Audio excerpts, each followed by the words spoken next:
Bienvenue dans Talk Afrique sur Médian TV Afrique. Merci d'être avec nous pour ce nouveau numéro. Au Sénégal, les politiques antérieures de décentralisation, malgré les réformes successives, n'ont pas pleinement répondu aux attentes des populations locales. La question du financement du développement territorial occupe encore une place centrale dans le dispositif du processus de décentralisation mis en place par l'État du Sénégal. Les transferts de l'État aux collectivités locales restent insuffisants malgré leur augmentation durant les 10 dernières années. Alors, comment relever le défi ou les défis de la mobilisation des ressources financières des communes au Sénégal? La multiplication fulgurante des initiatives de développement prises localement a-t-elle permis de mieux faire que l'État? Alors, pour en parler, nous recevons sur ce plateau Oumar Wade. Oumar Wade est spécialiste en gouvernance et financement et développement du territoire. Merci d'avoir accepté notre invitation. Merci, c'est moi qui vous remercie. Avec nous également sur ce plateau, Falilou Mbaké. Falilou Mbaké Sissé, c'est le directeur des programmes de l'Institut africain de gouvernance, l'Institut africain de gouvernance IAG. Merci d'avoir accepté notre invitation. Merci à vous. Alors, Oumar Wade, la décentralisation au Sénégal, on le disait à l'entame de cette émission, elle a connu, elle est un processus, elle a connu, donc, elle est un processus mouvementé, elle a connu des temps forts et des périodes assez difficiles. Au lendemain de son élection, Macky Sall, le président, a apporté une loi qui a pour but d'organiser le Sénégal en territoire viable, compétitif et porteur de développement durable. Alors, la question que j'ai envie de vous poser, plus de 6 ans après son entrée en vigueur, qu'en est-il exactement? Merci déjà de l'invitation. Cette réforme, pour rappel, a été entamée en 2013 et en décembre 2013, l'Assemblée nationale a voté une loi portant Code général des collectivités locales. Et ceci devait consacrer ce qu'on a appelé la première phase de la réforme de l'acte 3 de la décentralisation. Mais force est de constater que cette première phase de la réforme n'était pas véritablement, n'allait pas au fond des choses, parce que c'était juste, cette première phase consistait à préparer des élections locales, et que pour préparer ces élections locales, il fallait donner une assise territoriale à ces élections. Et donc, c'était une loi qui, justement, mettait en place les territoires dans lesquels les élections locales devaient se faire. Et il y avait quelques mesures quand même qui semblaient être des mesures, j'allais dire, des mesures urgentes à mettre en œuvre, puisque peut-être faisant l'objet, selon les politiques... Quelles mesures, par exemple? C'était ce qu'on appelait la communalisation intégrale, ça veut dire que de transformer les communautés rurales en communes, de diriger le département en collectivité territoriale et de supprimer la région en attendant d'avoir les pôles territoires. Donc ceci constituait plus ou moins la base, et ça c'était pour juste aller vers des élections. Donc en profondeur, le Code général des collectivités locales n'était pas revu, et au moment où cette loi a été votée, les travaux continuaient pour pouvoir véritablement proposer les véritables actions à mener, donc ce qui devait constituer la deuxième phase. Malheureusement, chemin faisant, on constate, force est de constater que cette deuxième phase n'a pas encore abouti.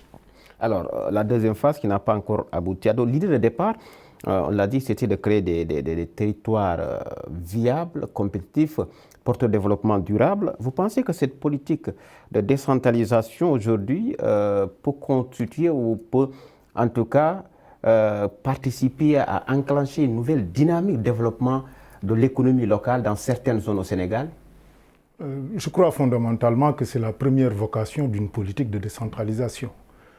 Si la décentralisation ne mène pas au développement local, et plus précisément au développement des économies locales, à la prospérité sur les territoires, je pense que la décentralisation serait une politique sans grande ambition. C'est vrai, il y a... Ça, c'est le principe, le principe de base. Voilà.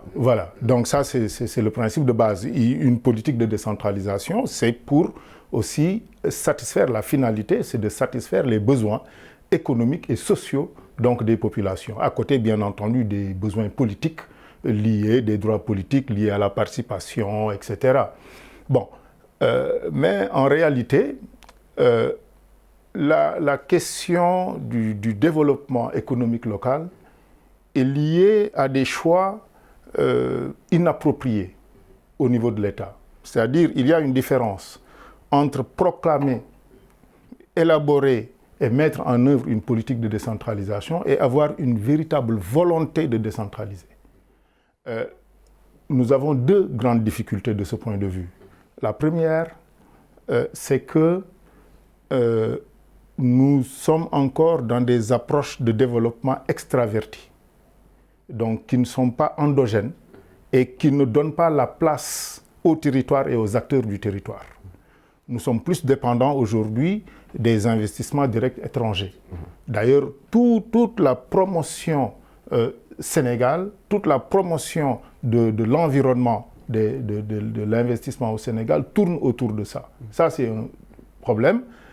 Le deuxième problème, c'est le déficit, ou j'allais dire même l'absence d'une politique d'aménagement du territoire. Une politique véritable d'aménagement du territoire qui donnerait une fonction essentielle au territoire et aux acteurs donc, sur les territoires.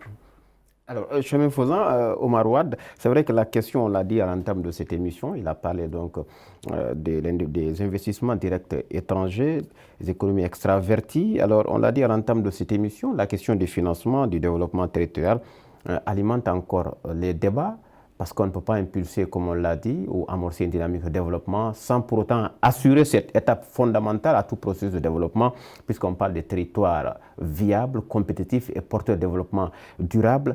Comment asseoir des mécanismes ou une stratégie visant à redynamiser l'économie locale, compte tenu des investissements directs étrangers? Ben justement, je crois que tout peuple et tout territoire doit d'abord compter sur ses propres forces. Pour pouvoir compter sur ses propres forces, c'est comme au niveau individuel, il faut d'abord avoir confiance en soi. Il faut aussi se connaître. Ça veut dire qu'il nous faut d'abord aller connaître nos économies locales, nos potentialités. Et il n'y a pas de territoire qui n'a pas de potentialité. Ça, c'est notre principe de départ. Tout territoire, toute portion du territoire national dispose de ressources, de potentialités. Maintenant, ces potentialités diffèrent en fonction des zones. La côte n'a pas les mêmes potentialités qu'à l'intérieur du pays, si je peux prendre Tambacounda ou Saint-Louis ou la Casamance. Donc, partant de ces potentialités locales, nous devons aller vers ce qu'on appelle une appropriation de ces potentialités pour en faire des ressources. Parce qu'elles n'est ressources que si on est conscient que ces potentialités doivent permettre maintenant d'être valorisées. Donc, si on a une option de valorisation de ces ressources, c'est à ce moment qu'on peut réellement parler de potentialité. Sinon, on est juste dans des déclarations potentielles, on est riche. Mais c'est de pouvoir d'abord prendre conscience et se dire quelle est la valorisation. Donc, si on valorisait toutes nos potentialités, parce qu'il n'y a pas de territoire pauvre, parce qu'on a même tendance à dire que même dans le désert, ça se vend, parce qu'il y en a qui recherchent de l'exotisme. Donc, nous avons un territoire national qui a des potentialités. Si nous voulons justement ne pas dépendre des investissements directs étrangers, nous devons valoriser ces ressources. Et justement, notre politique de développement, en matière de développement, n'est pas basée sur la connaissance de ces territoires, de ces potentialités pour les transformer en ressources et de pouvoir articuler, avoir une stratégie pour pouvoir développer et valoriser l'ensemble des trucs. C'est une politique souvent qui est considérée comme une politique macro, qui part du général, qui dégage des politiques, une politique générale, mais qui est transformée, qui est déclinée en politique sectorielle. Et ces politiques sectorielles sont souvent des politiques qui quittent le haut pour aller vers le bas, sans une prise en compte de ces potentialités. Maintenant, si on devait prendre, c'est normal que si on est dans un État, il doit y avoir une stratégie globale, mais ces stratégies globales doivent être soutenues par des spécificités régionales. Donc, chaque territoire ayant ses spécificités, la question et la problématique, ce sera d'arriver à valoriser ces potentiels. Et pour cela, il faut une stratégie locale, il faut mobiliser les ressources, les énergies au niveau local, il faut les manager, il faut les mettre en œuvre pour pouvoir arriver à des politiques locales. Et pour cela, il faut donner du pouvoir au local. Il faut donner du pouvoir au local. Il a parlé de potentialités. Comment valoriser ces potentialités et quelle devait être la posture de l'État dans le cadre visant à accompagner ces communes de plein exercice? Il faut se rendre compte d'un fait, c'est-à-dire que l'État est encore tout dans nos pays, même dans des États dits décentralisés comme le Sénégal. L'État a l'essentiel des ressources publiques, qu'il s'agisse des ressources financières, qu'il s'agisse des ressources humaines, qu'il s'agisse des ressources matérielles, etc. Donc, il y a une contradiction à impulser des politiques de décentralisation par un État qui lui-même se fortifie et devient quasiment omniprésent. Un État qui n'a pas toujours confiance dans les collectivités territoriales. Prenons l'exemple du Sénégal. Avec l'acte 3, on va vers la territorialisation des politiques publiques, une autre approche de développement. Okay? Mais en même temps, on a des programmes d'urgence, Promoville, PUDC. Donc, c'est des programmes qui se déroulent sur les territoires locaux pour renforcer les territoires locaux, mais qui paradoxalement échappent à la maîtrise des collectivités territoriales et des acteurs locaux. C'est des programmes qui sont inspirés, pilotés depuis le niveau central avec l'appui de partenaires. C'était une belle opportunité, là, d'entrer dans une phase d'apprentissage, de responsabilisation progressive des collectivités territoriales dans les stratégies et les activités, les actions de développement territorial. On a raté le coche, malheureusement. Donc, ensuite, les collectivités territoriales elles-mêmes. C'est vrai, on se demande parfois, est-ce qu'elles ont une véritable approche économique de leur territoire?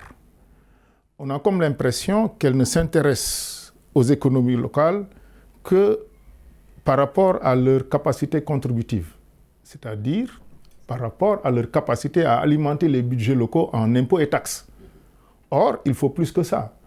Il faut que, comme disait Omar, qu'on puisse valoriser les ressources en dormance sur les territoires.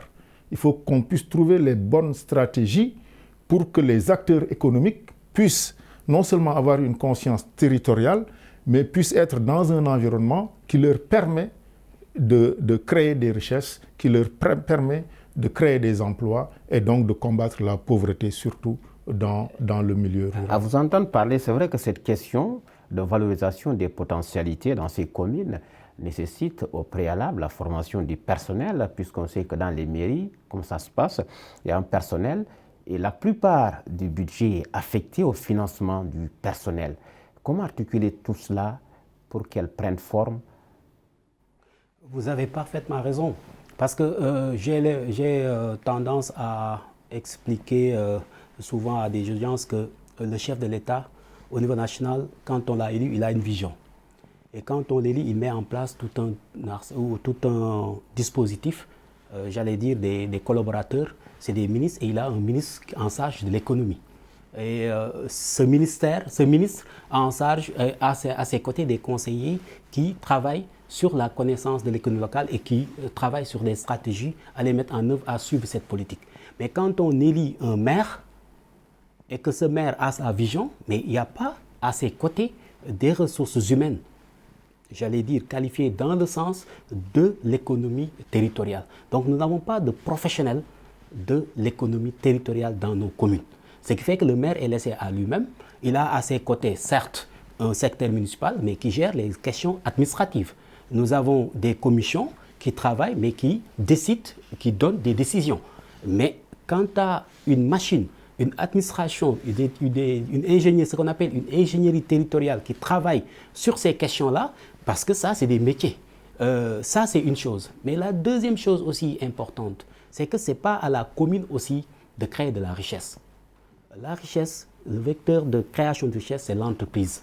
Ça veut dire que sur nos territoires aussi, il faut de l'innovation, il faut de la créativité, il faut aussi un esprit d'entreprise. Il faut aussi, il y a un acteur qui manque. Ça veut dire que l'entreprise n'est pas encore considérée ou ne se considère pas encore comme un acteur du développement territorial. Si on prend les entrepreneurs et ce qui les représente, souvent c'est des organisations aussi qui sont centralisées, qui sont plus comme interlocuteurs l'État central et non pas les collectivités territoriales.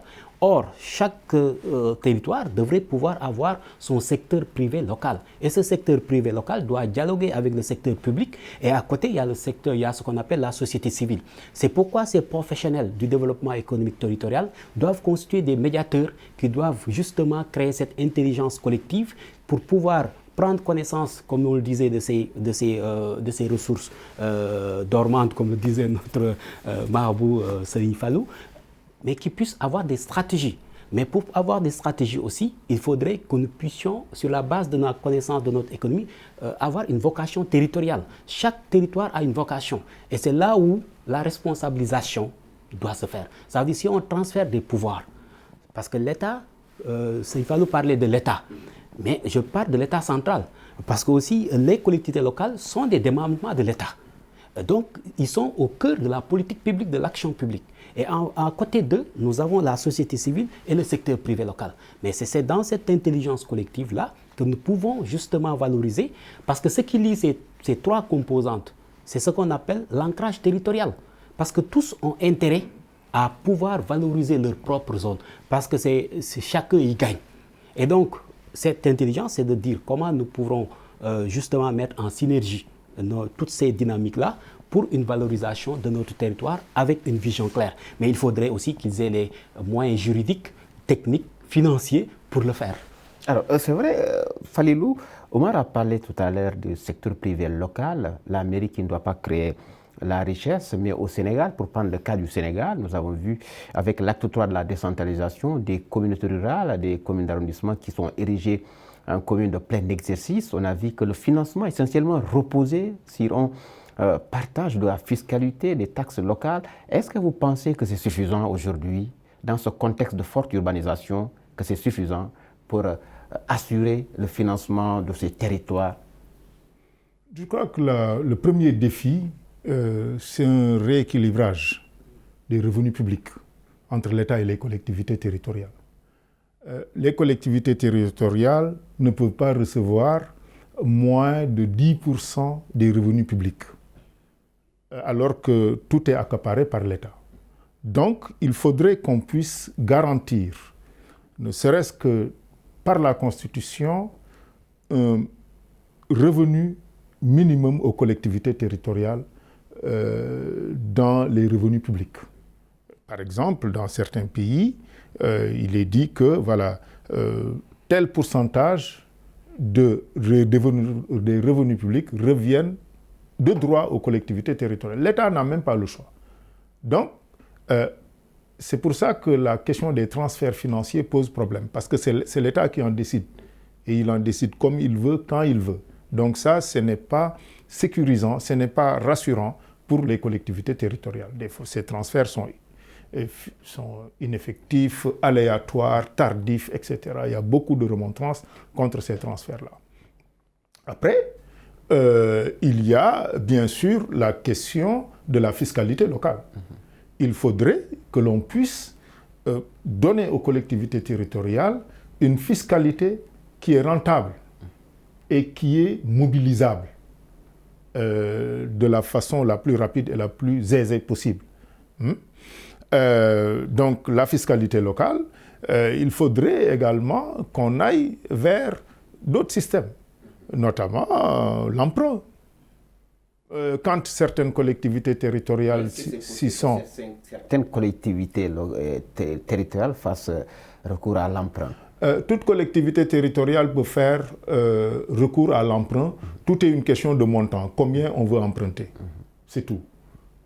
Parce que si nous raisonnons à l'échelle des êtres humains, quels que soient les revenus dont nous disposons, nous pouvons bénéficier d'un emprunt.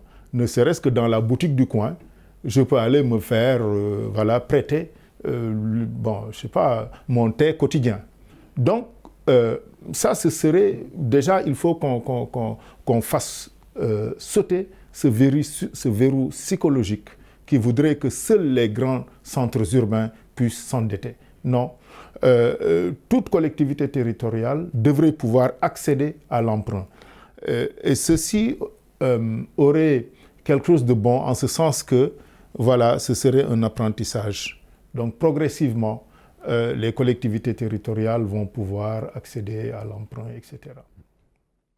Mais surtout, il faudrait que les économies locales, dans le sens où le secteur privé crée de la richesse, il faudrait que ces économies locales soient florissantes et prospères pour non seulement éradiquer, combattre la pauvreté au niveau des territoires, mais pour aussi permettre aux collectivités publiques d'accéder à des ressources par la voie de l'impôt, d'accéder à des ressources pour des projets collectifs.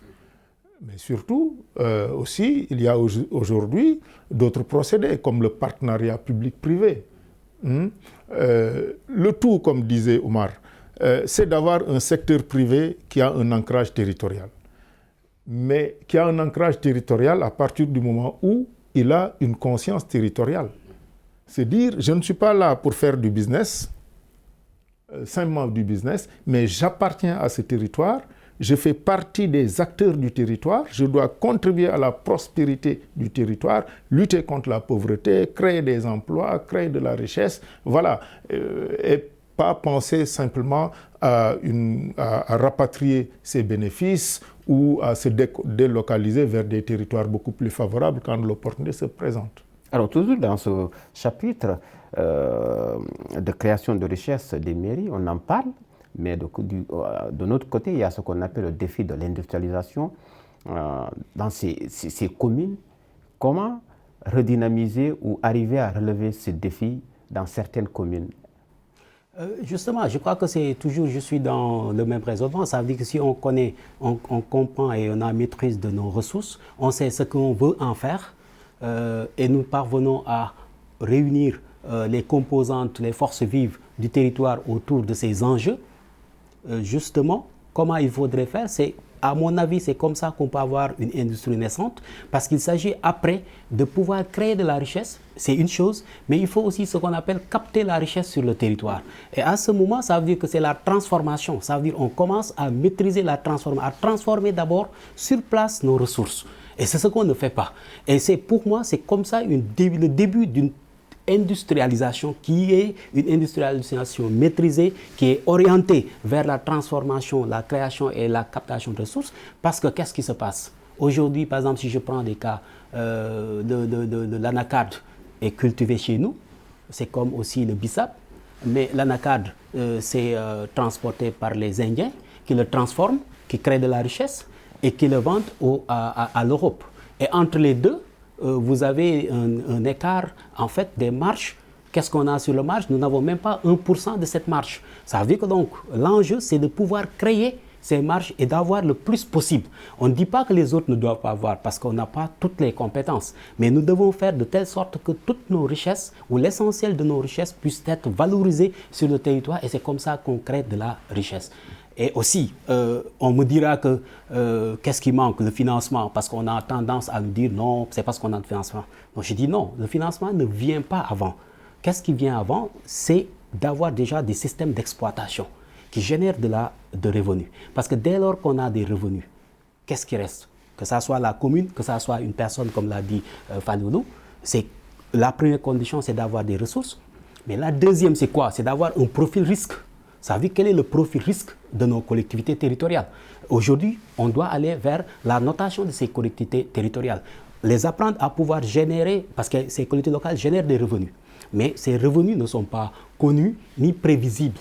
Or, un investisseur a besoin d'avoir une prévisibilité. Si je dois emprunter aussi, je dois dire est-ce que je serai en mesure de rembourser. Mais aussi, il y a un troisième élément qui est une condition sine qua non pour pouvoir aussi emprunter. C'est ce qu'on appelle avoir des projets aussi viables. Ça veut dire que moi, j'ai des revenus, j'ai un profil risque, je suis donc bancable comme on dit, mais est-ce que j'ai un projet? Donc les territoires doivent porter des projets viables qui génèrent et qui puissent assurer ce qu'on appelle un retour sur investissement. D'abord pour eux, mais aussi pour les investisseurs. Mais aussi, on doit, en dernier lieu, faire un effort pour collecter l'épargne locale. Parce que je suis parfois peiné, mais c'est nous qui finançons ce qu'on appelle aujourd'hui les étrangers qui viennent. Mais ce n'est pas parce qu'ils viennent avec de l'argent. Ils viennent dans nos banques, emprunter dans nos banques parce qu'ils présentent des profils. Et c'est avec nos épargnes qu'ils financent des entreprises et nous utilisent et rapatrient leurs bénéfices. Donc aujourd'hui, c'est comment canaliser l'épargne locale qui est parmi les niveaux les plus faibles au monde et les réinjecter dans nos territoires afin de créer de la richesse et régler cette question du financement. Très rapidement, en quelques secondes, parce que nous sommes arrivés au terme de cette émission, vous en pensez quoi par rapport à l'industrialisation et tout ce que Oumar Wade a développé comme mesure d'accompagnement et autres? Non, absolument. Il faut qu'on sorte de cette économie de rente et qu'on soit dans de véritables chaînes de valeur intégrées, compétitives. Et je pense que le premier défi, vu la structure de notre économie, c'est de connecter l'agriculture à l'industrie. Je pense que ça, c'est fondamental pour que les territoires puissent faire prospérer leur économie. Merci donc Falilou Mbaké Cissé, merci à Oumar Wade, merci également à vous d'avoir été nos invités pour ce numéro de Talk Afrique. Falilou Cissé, je rappelle, il est le directeur des programmes de l'Institut africain de gouvernance. Oumar Wade également est spécialiste en gouvernance et financement du développement territorial. Merci messieurs donc d'être venus sur ce plateau de Médian TV Afrique. Merci également à vous d'avoir été des nôtres. Grand merci aux équipes techniques et rédactionnelles. Cette émission, vous la retrouver sur notre site internet de Médian TV Afrique. Rendez-vous pris pour le prochain numéro.